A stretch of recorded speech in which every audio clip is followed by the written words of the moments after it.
All right, cool. Well, Jennifer, here we are. Welcome to an episode of the American Legacy Podcast. I'm going to be the host, Phil Henry, and I want to do a quick intro here. I've been doing this. So today's guest is Jennifer Kennedy Ness. Is that a good way to? Yes. Okay. You're the founder and the president of Kennedy Solutions Group, a company operating deep inside the federal acquisition, aerospace, and national security ecosystem, both in the U.S. and globally. Jennifer has spent more than 2 decades navigating complex government systems, advising on procurement strategy, compliance, policy, and building serious partnerships that actually move the needle inside the defense industrial space.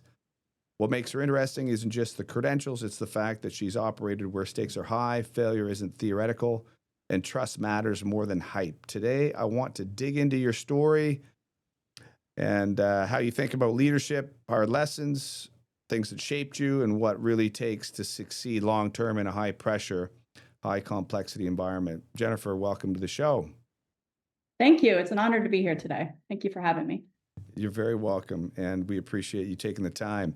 So one of the things we try and do is, I think there's a lot of young people that perhaps underestimate what they can accomplish, and a lot of times, certainly, I from my own personal experience, coming from a small town, and you just don't see people achieving the things that open up your perspective. And then a lot of that success comes from repeat principles that we can leverage, and then you can start to work on accelerating those or learning from other people. So we're using this platform to do that. And I wanted to say that maybe you could take us back to the beginning, like what pulled you out into the federal acquisition and national security work that you do. Maybe a little bit of background about yourself would be helpful. Yeah, absolutely. Well, I think, we're always learning every day. And my career was never really shaped by design. It was where the help was needed. And I remember when I was when I was younger, I come from a family of manufacturers, so but my biological dad, my uncle, my grandfather, they all worked in machine shops and from the Midwest.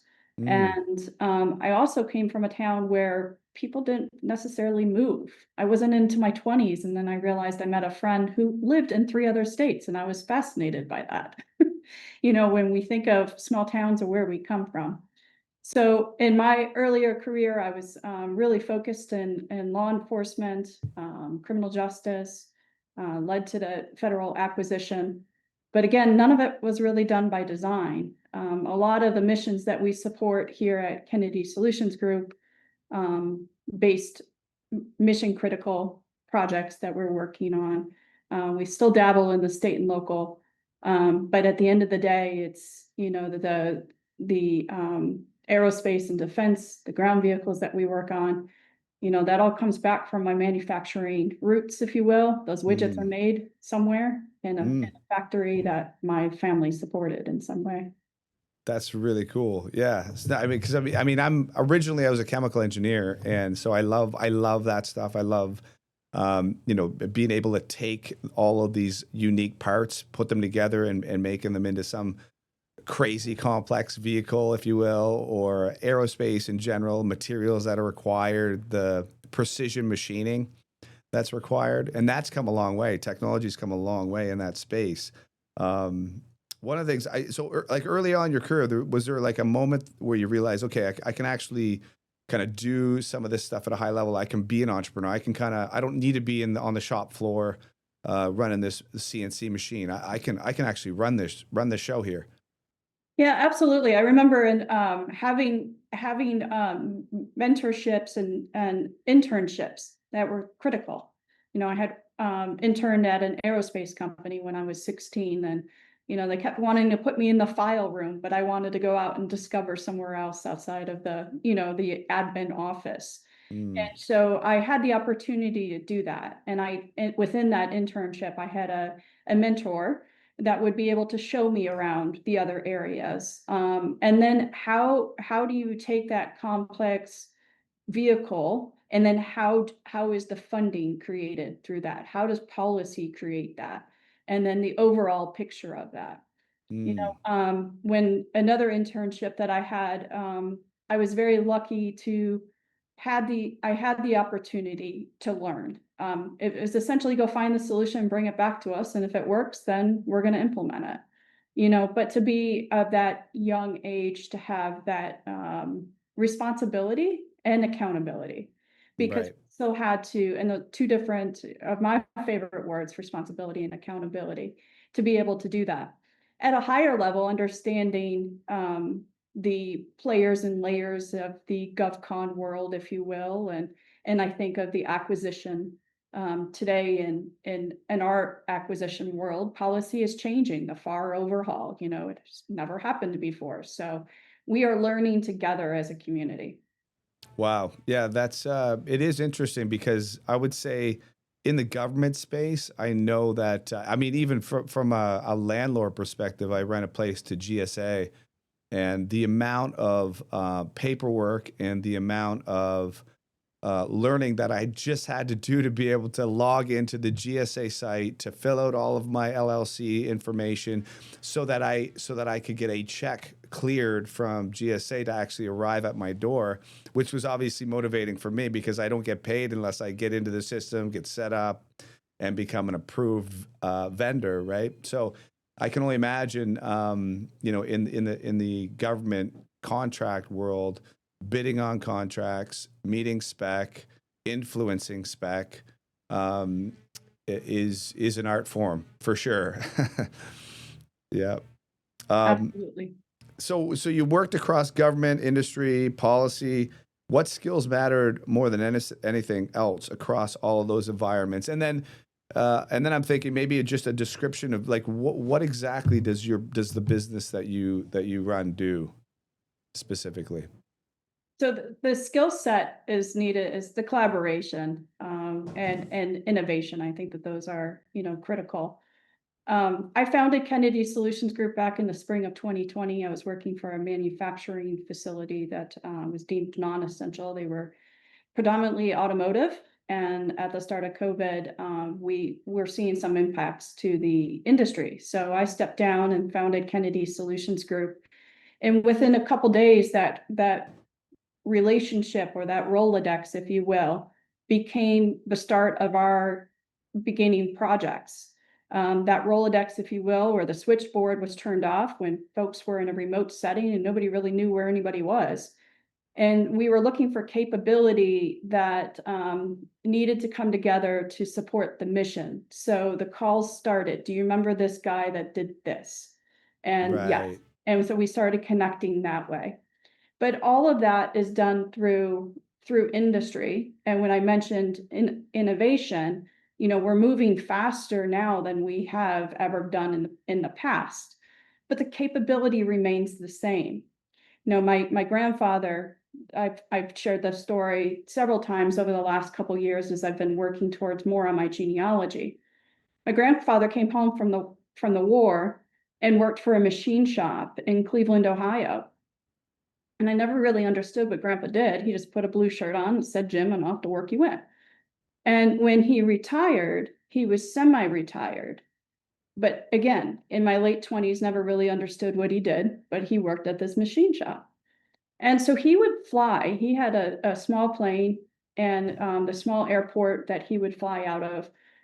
He actually bartered to have his plane in the hangar to support the landscaping capability that needed to Got be it. had at the airport there. And so a couple years ago, my mom had passed away, and I went back to my hometown with my husband and my son, and we went to the shop to say hello.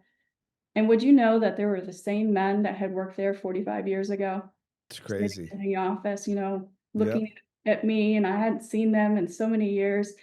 And they said, "Come on back." And I went to the shop floor and I saw that, the work has not changed. The same machinery in Mm-hmm. the 1950s is there. The It's still team is there. still together. And then also realizing that the mission that I support at KSG aligns with what grandpa had done. And that That's was so full cool. circle to me. That is cool. I mean, that is. Yeah, that's a neat story. Yeah, I mean, obviously, manufacturing's in your blood to some degree. I mean, I don't know. I sometimes think that we all are sometimes gifted with certain things from interests that maybe our relatives had that somehow ingrained in our DNA somehow. But so I can certainly relate to that. What's a leadership belief you had early on in your career that you later realized was flat out wrong? You know, when it comes to leadership, um, the quiet ones, when you're in a room and um, y- you're not the smartest one in the room, and being able to bring teams together and to highlight the teams, um, and empower the teams. I think with leadership that sometimes it changes over the years as you grow within your career, what you Mm, can change. But how we yeah, learn. yeah, yeah. No, I think I think that's a unique leadership ability is to understand and to have the humility to be able to realize that every single person has these unique strengths and um, effective leadership is the ability to be able to allow them to exercise that strength more than they have the weakness, so give them responsibilities that is more aligned with what their natural strengths are. And then and then again, leveraging those things yourself in leadership is to understand yourself better so that you can now share the strengths that you have with the team. And I think that that's probably the most authentic way that you can do it. But also, authenticity is a great way to lead people because, I think what's crazy about humans is that we're able to we get these weird senses that something's off with this leader. Like he tells me one thing, but he's living out of integrity, or they say this one thing, and this is not certainly not what they want to be doing, and you can just sense it. I don't know. Have you experienced that yourself or? I have, and I think the authenticity piece to it is critical too, because we I tend to operate in chaos, so how are we trying to remain calm in a time that we're trying to lead others? And I think that's absolutely empowering to know that with the right team, you will get through it. Right. Um, and with experience as well, you know. Yeah, yeah, that's the other thing too. I think you mentioned something I was reading. It's been, Mike gave me an hour like with your name, and I had to do a little research. So but one of the things you had filled out in the obviously progress, not perfection. So I'm a big believer that that big gains typically don't happen in each huge monstrosity steps. Like these are consistent daily patterns that you execute over and over again, even when they're boring as hell. You just do these habits over and over again, and then over 1 year and 2 years and 3 years and 5 years, you start to see like significant movement.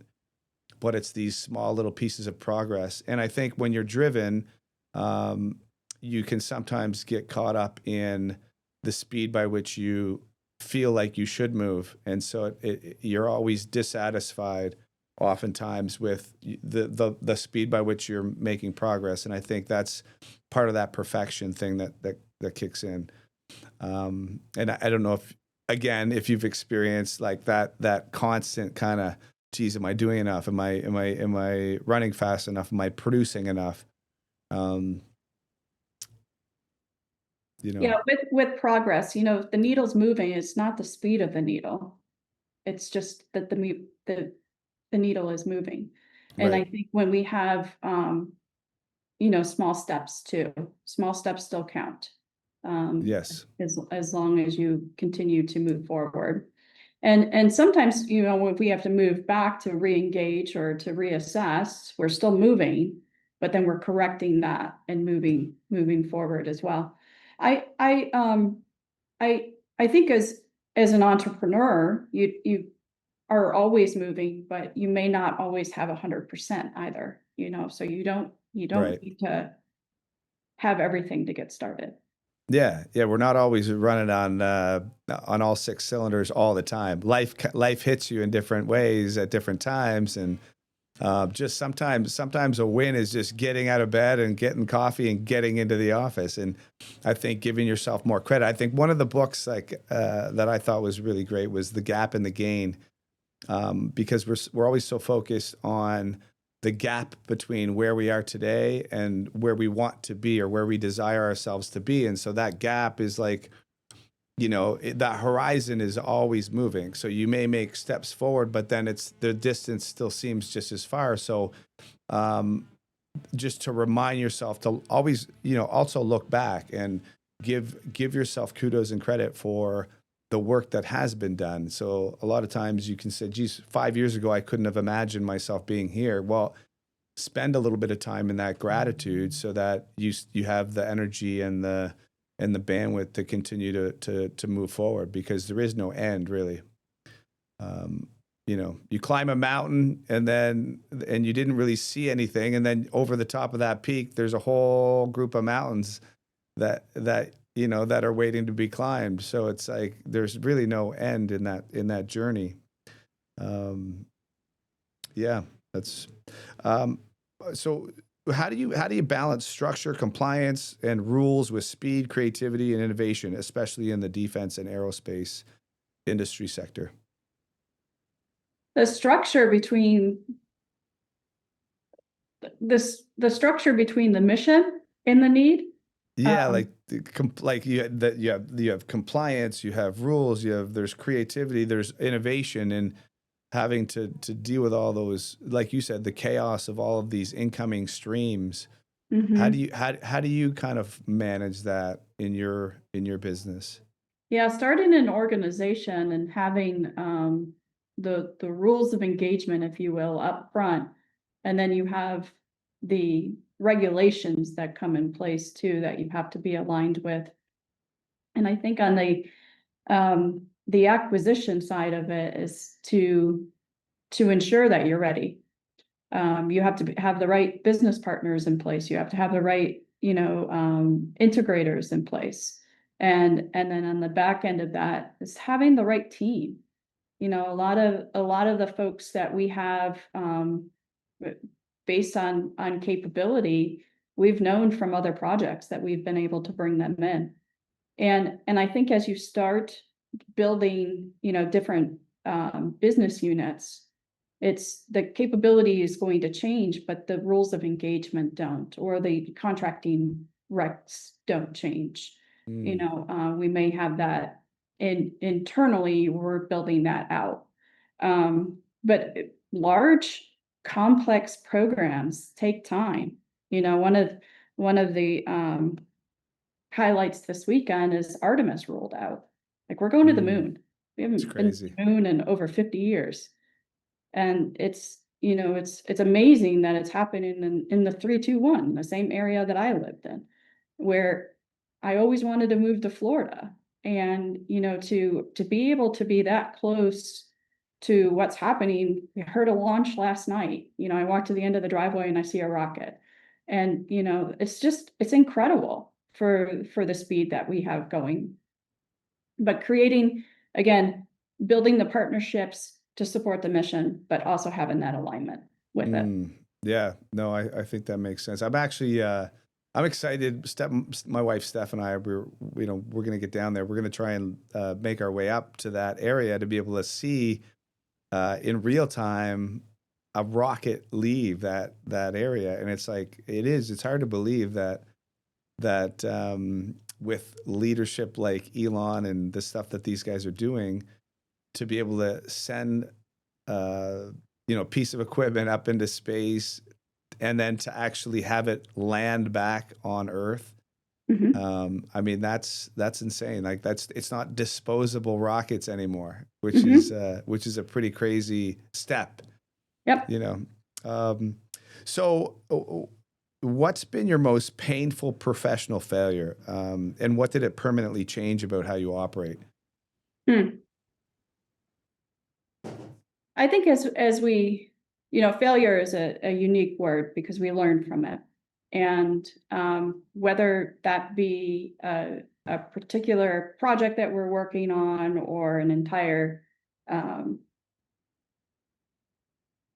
would say mission, but we don't want the mission to go south. But I think probably doing too much. Mm, And what I mean by that is overcommitting. And when we overcommit, then we fall short. yep. And when we think of the decisions that we make, the risks that are associated with that, how are we taking that into account of other silos that happen outside the professional world, like our family and some of those other silos that are very important to us, that balance. Mm, So, sustainable leadership, that's huge to me, to be able to lead with authenticity and to develop the teams around me. I think there's a couple sayings, I used to always tell my sales team, do right with the customer, because, you take care of your customer, they'll take care of everything else around there. And do as you say you're gonna do. mm. I think that that's also been very important in some of the projects that I've supported, whether I just say, engineer may say something and it's like, well, can we really do that? And no, you have to be sure that you can do that and you can deliver on that. I think that's very, very important. Yeah, I would agree with that. Those are also very, very good habits to become ingrained with. I mean, integrity is definitely like do what you say and say what you do. And I think that clients and customers, if you want a long-term successful business that continues to grow, yes, you have to take care of your clients. And yes, when you fuck up or screw up, Mhm. you have to say what you did, and you can always course correct and learn from that. But there is no company that exists today that has uber success that has not messed up periodically. It's a matter of how do you own it, and then how do you make it right by the customer.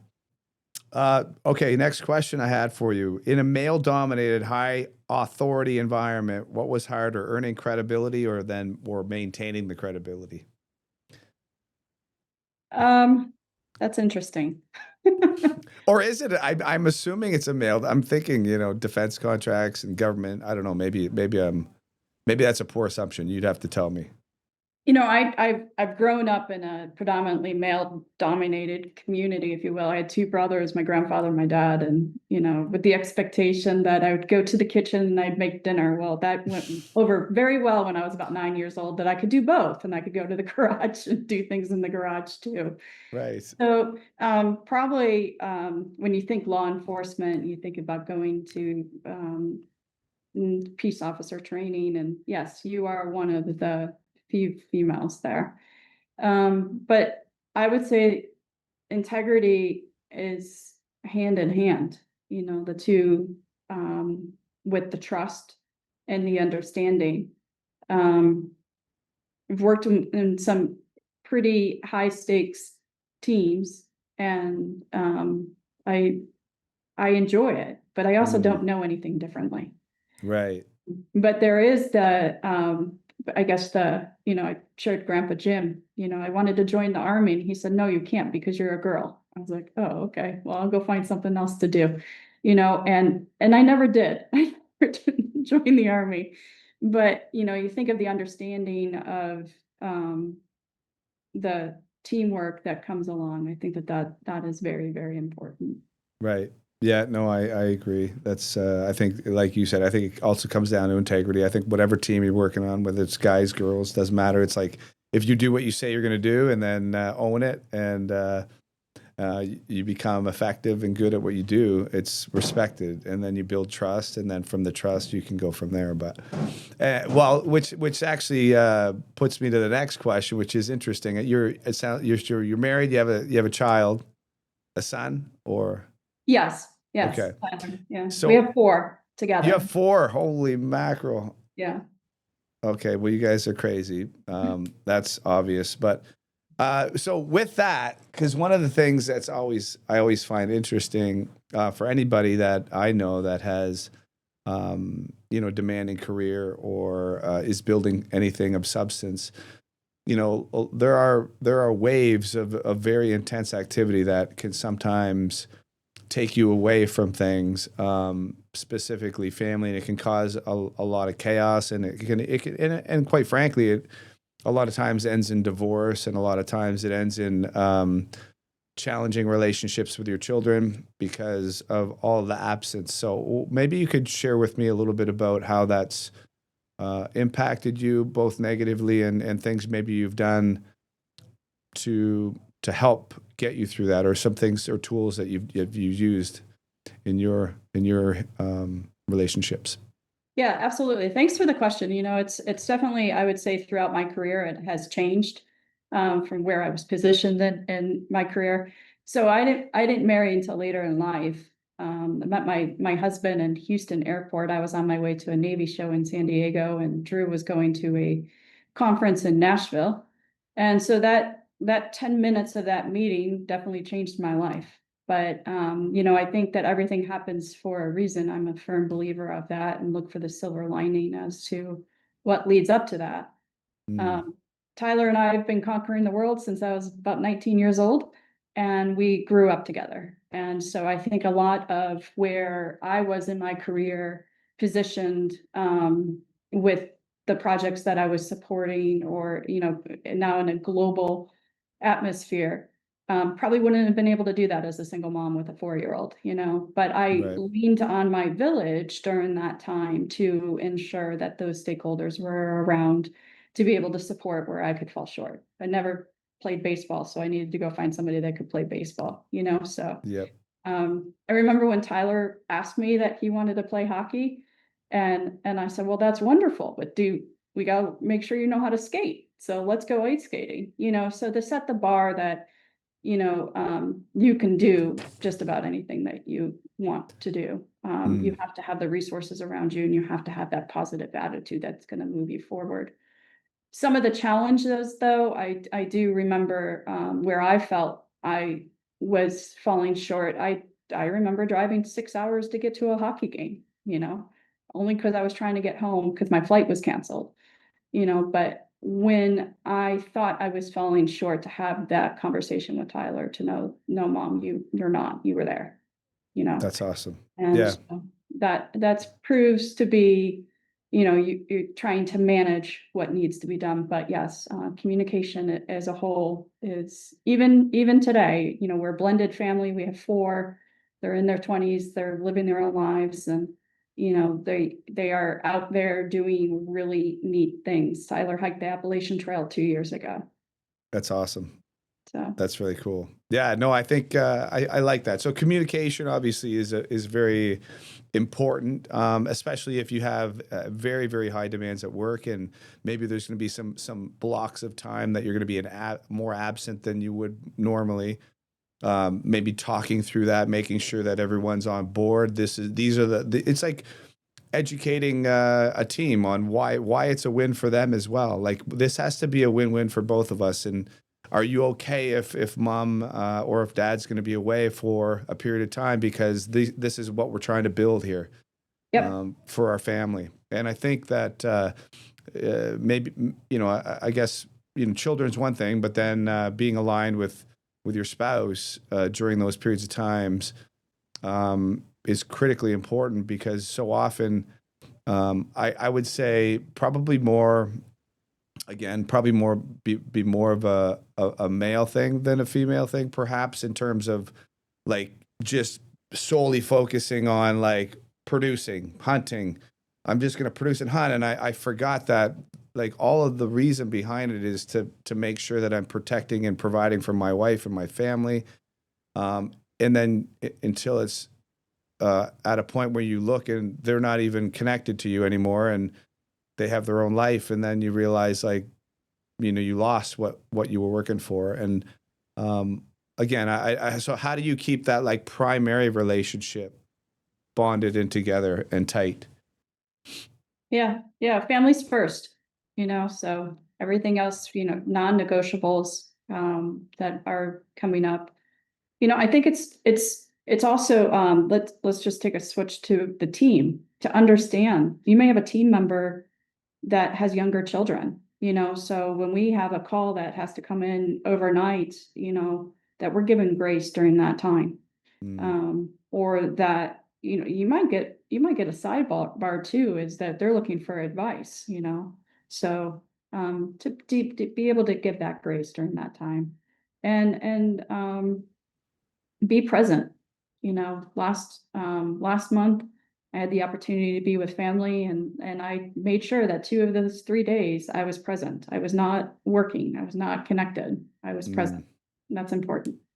Yeah, I think that's probably a good one. I think it's not always the quantity of time that you're giving your family. If you do have opportunities or windows, put the phone away and be there. Don't be sidetracked. I've been guilty of that over the years. Is that there's always a deal that needs to get pushed forward. There's always some urgent or what we perceive to be urgent coming in, and we have to address it now. But every time you do that, you're just chipping away at the relationship, because when you're with someone and they're not fully present and they're dealing with something on the phone, it definitely does not feel as if you're a priority in their lives, because they have other things that they're dealing with. So no, I can appreciate that. What's a mistake you see smart, capable leaders repeatedly make in federal or defense markets? As entrepreneurs, they can't Yeah. get out of their own way. Mm. Yeah, And elaborate on that if you don't mind. yeah.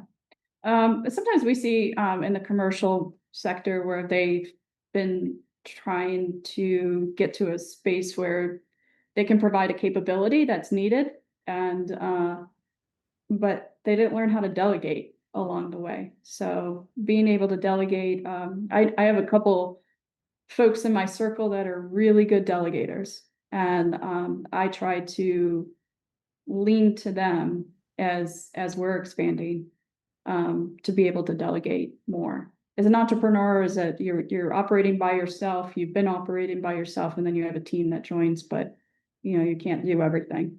Mm. Um, there's an analogy that I use, is that you're gonna hire somebody to cut your grass. Are you gonna go out there and follow them with a lawnmower? No, because you've already hired it out. So, that's what I would say is Yeah. very, very important. No, I think that's good. I think delegation is, and I think most entrepreneurs find it difficult to release the reins of control, because a lot of entrepreneurs, because you start things by yourself, you've done it, you've built it to a certain place, but at some point you max out. There's only so much time in a day, and quite frankly, there's only so many strengths that you bring to the table. So you will peak out unless you start to leverage and partner with people and provide them with the ability, the tools, and the authority to make decisions on their own, so that you can maximize and grow at the rate that you would not otherwise be able to do. So that makes complete sense. You're known for building partnerships. What separates a real strategic partnership from a bad deal that's dressed as collaboration? When you're looking for partnerships, I think it's, you're looking for common a common project. We have mentor proteges, we have teaming agreements in the GovCon world. And in the teaming agreements, roles and responsibilities are, critical. And, I mentioned earlier accountability and responsibility, and a lot of, the mission critical projects, that have 72 hours to respond, to ensure that those KPIs are in place up and early upfront, you're communicating and over communicating during that time. I think a lot of, I had a situation a couple weeks ago where, they were trying to figure it out. There was a hiccup in a project. They were trying to figure it out, but they failed to communicate that there was even a hiccup to them. It would be better that they would come forward with the solution. Well, it actually backfired on it because of the nature of it. So had there been the communication up front that there was potentially something going sideways, to be able to overcorrect that. Mm, And I think it's also, being more selective and more confident. A lot of teaming arrangements, we always say that you gotta date before you marry. right. There's a So lot of true. long-term agreements that go into place and, are they more intentional or, what is that Mm. So kind like of. basically what I hear you saying. So like if you're building a partnership, you know, build it almost like out of abundance, not scarcity or desperation. When you build a partnership in desperation versus, hey, we're doing a project. You have a unique skill set. I have a unique skill set, and if we combine forces, we can attack this project as a whole, and then leverage that long term. Yeah. Um, so, what are your personal non-negotiables when deciding who to work with? Hmm. Um, I can't work with anybody that chews with their mouth open. Just Mm. That's Uh, good. That's good. Um, no, I think personal non-negotiables for a professional setting, again, they're complex environments. They are throughout every journey, the complex ecosystems that are in place, the organization of as a whole, um, you know, knowing where you belong too. I think that there's, um, in small business is the American dream. We really look forward to what we do every day and how we can give back to the community and then how we can offer those jobs back to the community. That's very important. Um, but how you show up, that is integrity. How you For show sure. up, how you're gonna do what you're gonna do every day to Mm. make the individuals around you a better place. Right. Yeah. Yeah. No, I think that's a good way to do it. It's if you're going into every environment, thinking about how do I serve these people? How do I serve them at a higher level? How can I elevate their game?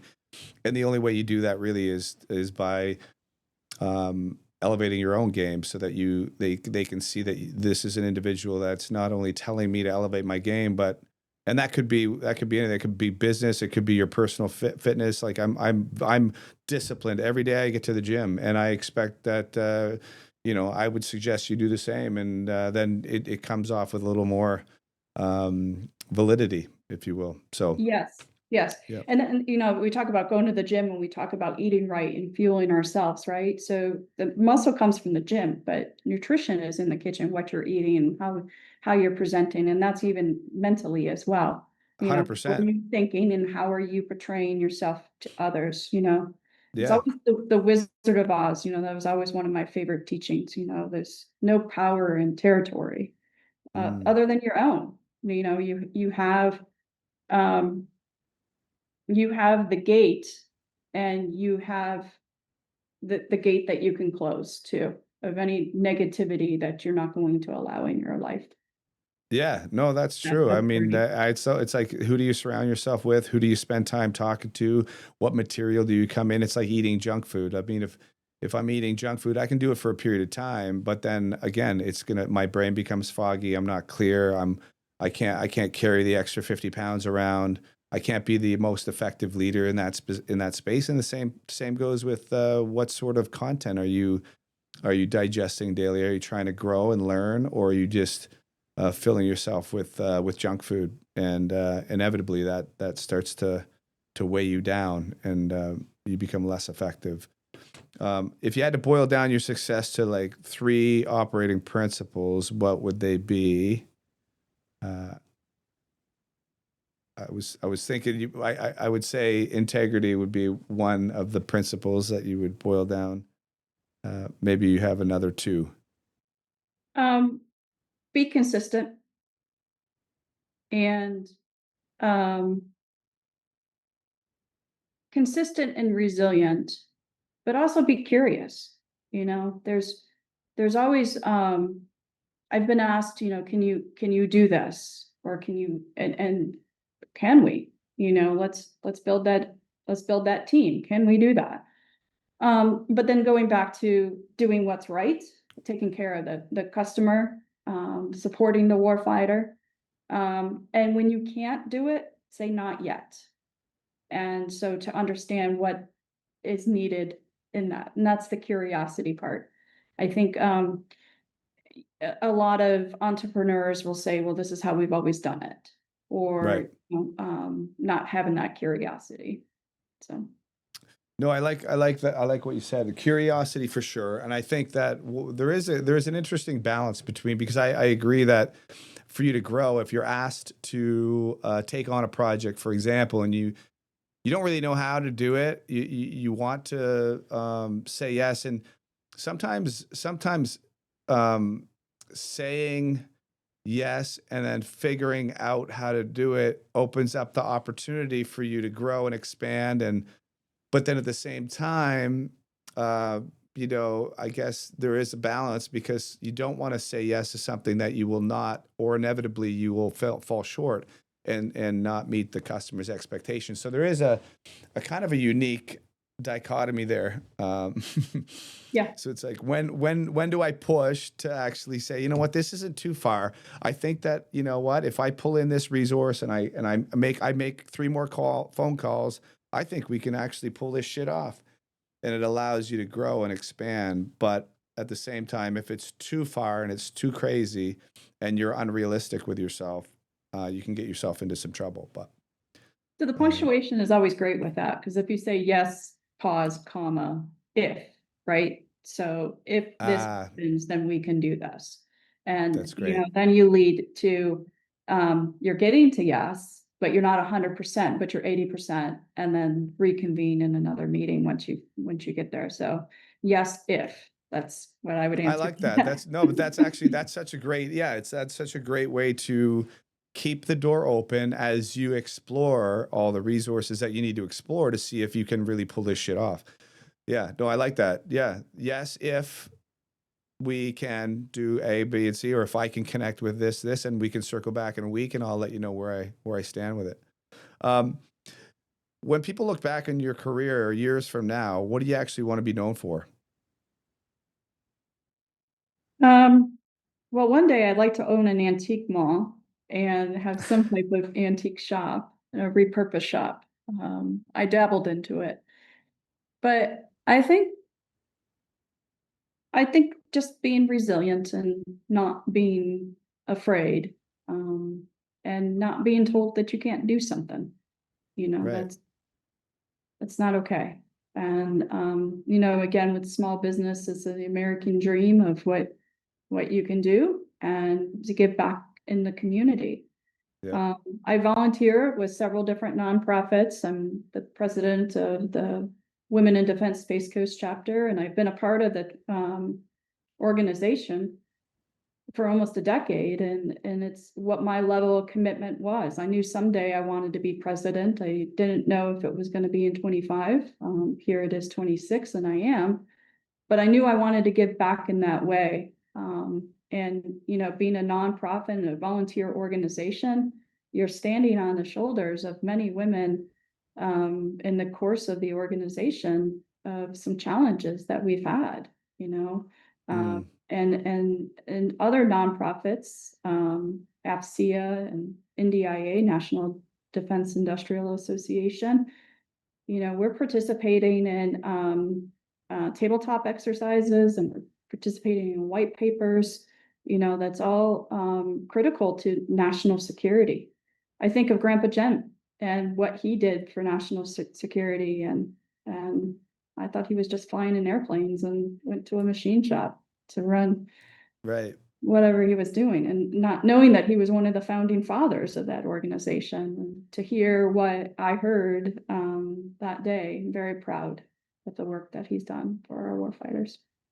Yeah, that's pretty incredible. Yeah, no, I will say, like, number one, I appreciate you taking the time. Is there a place, or how would people find more about your company? How do people find ways to connect with you? So LinkedIn, Okay. PenningtonSolutionsGRP.com is our website. Some upcoming events, will be at Space in Orlando, the end of this month. Coming up in the spring, we're Defense Manufacturing Summit. We'll be at Rock Island Arsenal Small Business Days. The large conferences like AUSA, and then the local events like the Space Coast Contracting Summit.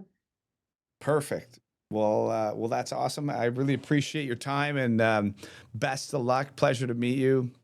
And we'll see you down in Florida. We'll see you down there watching rockets shoot to the moon On the launch pad, I'll see you on the there. launch Thanks pad. for having Okay. me. It's been All a right. pleasure.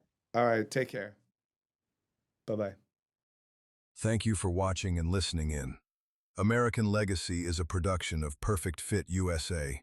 Copyright 2025 by Perfect Fit USA. To learn more about Perfect Fit and the Perfect Fit family of companies, please visit perfectfitusa.com.